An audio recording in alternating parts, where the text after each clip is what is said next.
And welcome in to the TGI Friday edition of the Fun Astrology Podcast. Thomas Miller wrapping up this week. So how has the week been for you, I'm wondering? You know, it seems to me, okay, so here's part of the deal. I'm going to dribble this out, and there's a reason why, but I am moving. So everything that I have is now in brown boxes again. And I'm keeping a lot of this story kind of under wraps just because it's unfolding still. And I don't like putting stuff out presumptively. So I am moving, I am packing, and we'll just leave it at that. And so there have been some focused disruptions this week, we could say. But it's been a good week, I would say. Let me say this, that packing under Aquarian energy is not a bad thing. It really isn't. But the story will unfold. I'm going to be doing a lot of videos on it, and we're going to have a van trip across the country. It's a big deal. It really is a big deal.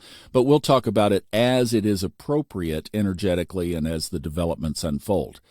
Now, let's talk about the Practicum, and that will be tomorrow. As I am speaking these words, I have not sent an email. Hopefully I am, but go to the topoffunastrology.com and you'll have everything you need to join the meeting. It will be on Zoom. It's at 4 p.m. Eastern. You can still join. We'd love to have you, but go get the access right at the topoffunastrology.com. Now, let's talk about this weekend, and it really begins with what we talked about yesterday, this kind of odd moon-sun conjunction, the new moon at 5:59 p.m. Eastern today. That's not unusual. That happens once a month. What doesn't usually happen is a long void of course triggered by the new moon itself. We pretty much elaborated on this yesterday, but the 14 3/4 hour void of course begins right on the new moon as the last aspect. I would say if there is anything that you are trying to create,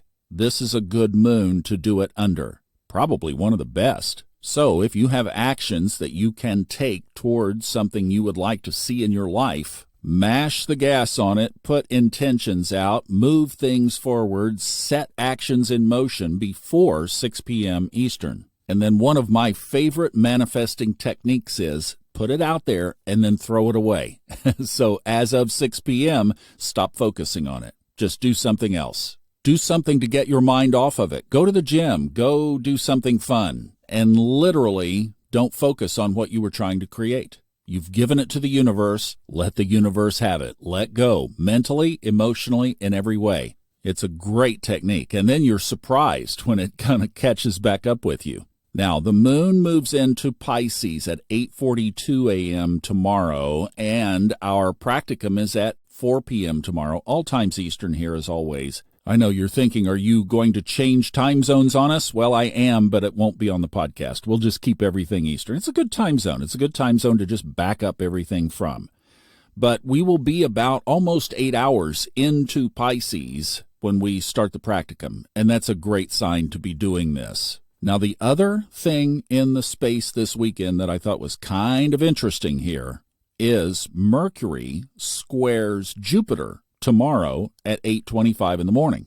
When I looked at that aspect, the first thing that came to my mind was, well, be careful with communication because something you intended one way could get blown out of proportion in another. And that's just typical every time Mercury squares Jupiter, which of course happens about every 6 weeks. But then I got to thinking, we really should be paying more attention to Mercury as well, just like we do the moon, because it really does have this key component effect on this major part of our whole being, which is communication. And not only communicating with others, the most important communication is the one that we have with ourselves. But I got to thinking, if we started to pay, and I'm going to do this on the podcast, I sure am, if we started paying attention to when Mercury is, for example, square Jupiter or square Saturn or Pluto or a Mars aspect, which with an 88-day orbit happens frequently, then we might pay more attention to how that affects communication around us,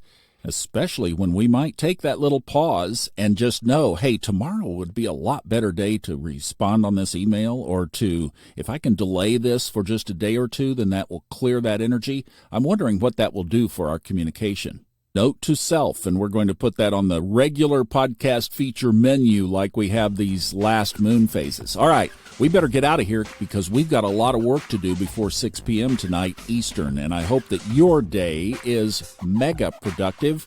You have a great weekend. I'll see you back with Merriman tomorrow and Level Up on Sunday night from the moving boxes. Have a great weekend, everybody. Love you. Bye-bye.